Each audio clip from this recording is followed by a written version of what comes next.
عملتوها ازاي يا اهل غزة؟ احنا امبارح حصل لنا في اسطنبول زلزال عنيف مرعب جدا.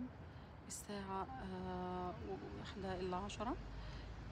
شديد جدا جدا. احنا في الدور ال19. الزلزال خلص والمبنى عمال يتمايل، قعد حوالي يمكن 3 دقايق بيتمايل عقبال ما استقر. رعب ما بعده رعب، يعني عشنا لحظات شديدة جدا مخيفة مرعبة جدا، وعشت فيها معنى التسليم لله، ان خلاص احنا في 19 هنروح فين؟ مش هنعرف ننزل لا في اسانسير ولا هنلحق ننزل على سلم، مفيش قدامنا غير ان احنا نقعد ونحمي نفسنا في اي زاوية وآمنة وخلاص. واحنا يعني خلاص اشهد ان لا اله الا الله، احنا ممكن نغمض عينينا دلوقتي نفتحها نلاقي نفسنا بنتحاسب. احساس صعب، احساس مؤلم، احساس مرعب. وبعدين نزلنا الساعة 1، من الساعة 1 واحنا في الشارع لحد الآن تاني يوم. الساعة دلوقتي يمكن 6، مش عارفة بالظبط قد ايه. آه توتر، قلق شديد. جارتنا كان معاها في عربيتها غاز صغير كده، عملت لنا عليه شوية مكرونة ناكلها احنا والولاد. الصعب الأوضاع صعبة. الدولة فتحت المدارس والمساجد والنوادي والحدائق العامة علشان نقعد فيها، لأن فيها ذات ارتدادية كتير وقوية. وفي ناس رجعت بيوتها وفي ناس ما رجعتش، واللي رجعوا بعضهم لما حصلت الهزات الارتدادية اللي هي شديدة برضو آه، نزلوا على طول. يعني أنا بقالي كام يوم عندي سخونية شديدة وبرد شرس، دور برد شرس جدا.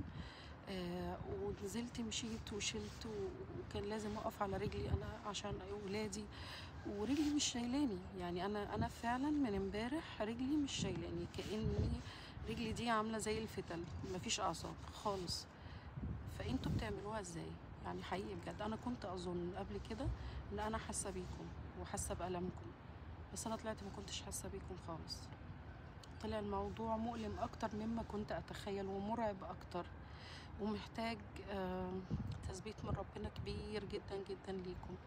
فيا رب يثبتكم ويأجركم ويكتب أجركم يا رب.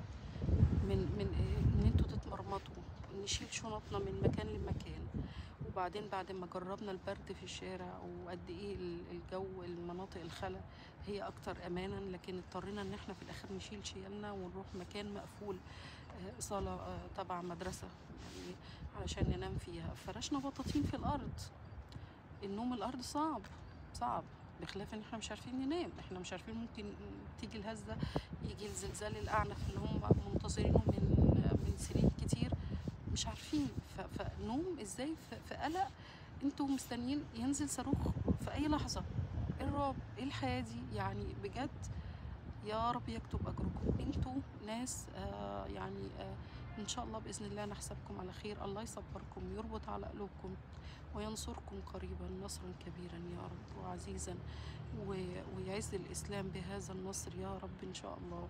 ويثبت كل الناس اللي بتجري، والدكاترة اللي بتشتغل. أنا مش عارفة الدكاترة اللي بتشتغل في وسط كل الآلام والقصف اللي شغال عندكم والصواريخ اللي نازلة والحالات اللي كل شوية بتدخل يا عيني أشلاء أو يعني أعصابهم، يعني فعلا أبطال، كلكم أبطال، مواطنين أبطال، دكاترة أبطال، متبرعين ومتطوعين أبطال، كلكم أبطال والله.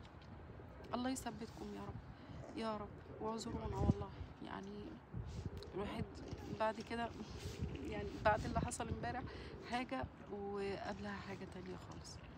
فيا رب يثبتنا جميعا ويرزقنا حسن الختام يا رب.